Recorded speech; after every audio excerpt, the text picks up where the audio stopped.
Hello mga kamangyan, it's me LJ here in China. So for today, I'm gonna teach you how to get a Chinese passport for your baby. So for today, ituturo ko yung mga steps. So stay tuned. Guys, lahat ng sasabihin ko dito is base sa experience ko. Base experience namin kasi kami mismo yung naglakad ng passport ng baby ko. Sana matulungan namin kayo. So first, nag-download kami ng app, which is China Consular Affairs na app. And then, so after ni hubby mo makapag-download ng app, you should get an appointment from that. And then, si hubby mo yung mag-fill out ng details.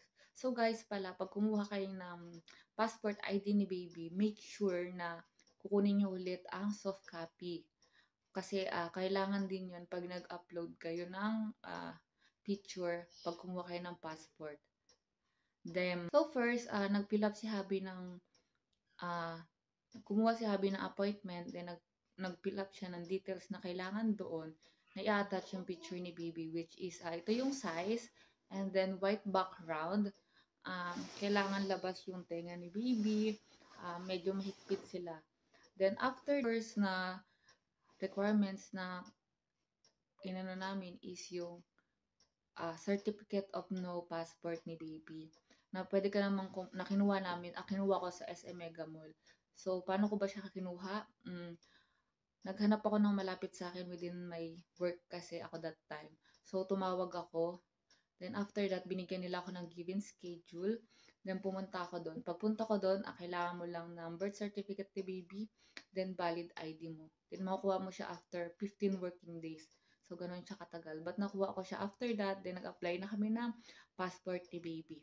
So, yun nga, ang number one is, nil-upload namin nung nag-fill up si hubby is yung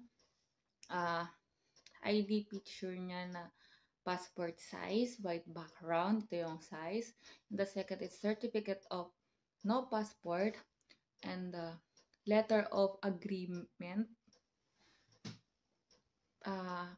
May form doon na ibibigay sa'yo, naka-Chinese siya. So, pipil upan yun ni hubby, pipirmahan yung dalawa. And then, yung next is declaration of foreign nationality. Ito yung pipil upan nyo din. Magsasend kayo ng both parents with thumbprint. So, may thumbprint siyang kasama aside from signature. And then, marriage certificate namin, mag-asawa, syempre, birth certificate ni baby, PSA PSA marriage certificate, PSA birth certificate with receipt.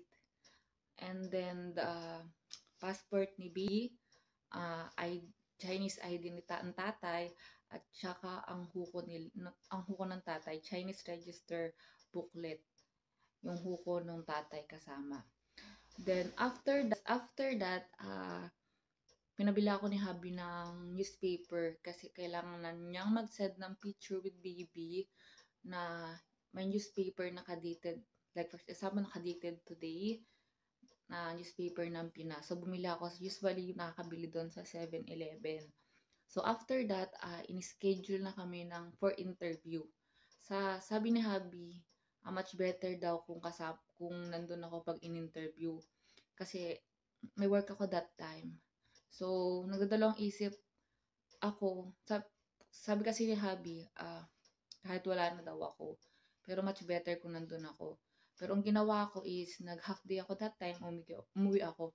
Luckily, is kailangan pala ako sa interview kasi after ng interview ni hubby, nag-usap sila. So, hindi na alam ng person kasi Chinese. Kinausap na ako nung nag-interview from immigration. Tinanong niya ako kung pumapayag ba ako na maging Chinese national yung baby ko, na i-apply namin ng passport, kung agree ba ako. Yun lang naman yung tinanong sa akin, then nag-agree ako. Then after that, tapos na interview namin, nag-usap na sila, then end call. Then after that, waiting ng confirmation if nakapasa ka. Malalaman mo pag nakapasa ka, pag may lumabas na ganito. So, pag may lumabas na kasi na ganyan, ibig sabihin, for payment ka na. So, Pag per payment ka na, ibabayaran mo lang siya sa ah, PNB.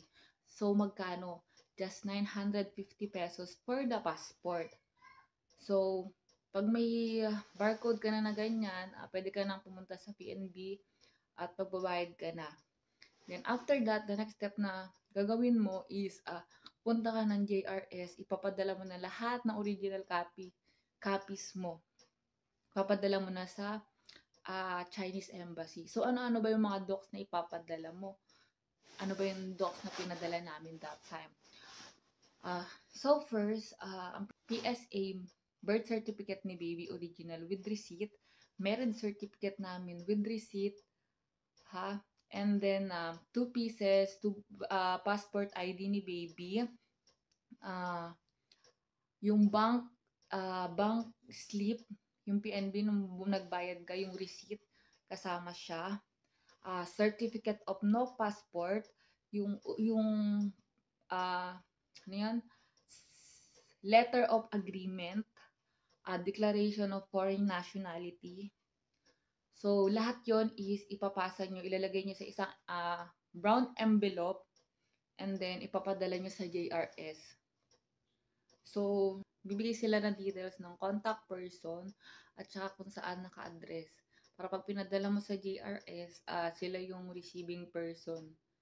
So, yun nga, papunta naman ng JRS, nag-inquire kami kung magkano, then kung paano. Di ko na matandaan yung price niya that time. Yung shipping fee from us going to embassy, then from embassy papunta sa amin. So, ganun pala yung scenario. Doon that time namin nalaman. So, yun nga, after na, pinicturean ko na lang, then sinend ko sa kay Habi, yung receipt na nasend na namin napadala na namin sa JRS with, guys, this is based on my experience. So, hindi ko alam kung paano yung ginawa ng iba. So, sa amin, ito yung ginawa naming mag-asawa. So, sana may natutunan kayo. Sa mga walang time dyan, pwede naman kayo magpalakad with certain charge nga lang. Pero yung babayaran nyo rin naman kasi is worth it din naman kasi may mga agency naman na nag-a-assist na hindi naman ganun kahamahalan. Kasi guys, mahirap din mag-process, 'di ba? So yun nga guys, kung marami kayong time, pwede kayo yung maglakad. So ito yung mga requirements niyo lang na i-prepare. Then kung wala kayong time, marami namang agency diyan na nag-a-assist. So marami naman legit diyan. So yun lang, that's all for today. Sana may natutunan kayo at sana pag may tanong kayo, don't forget to comment or mag-message lang kayo sa akin. Willing to respond naman ako and willing to assist naman ako sa mga question nyo. Nag-entertain naman ako. So guys, basta pag may tanong kayo, I'm here and willing to help. So, inanood ko lang sa China, walang dual citizenship sa China. So, pag-isipan nyo maigi kung anong citizenship ang ibibigay nyo sa anak nyo. Okay? Kung hindi kayo okay ng asawa nyo, huwag nyo nang balakin. Kasi wala kayong laban pag ang asawa nyo is ayaw pauwiin sa Pinas ang baby nyo. Kasi kailangan niya ng consent pag Chinese citizen siya. Okay?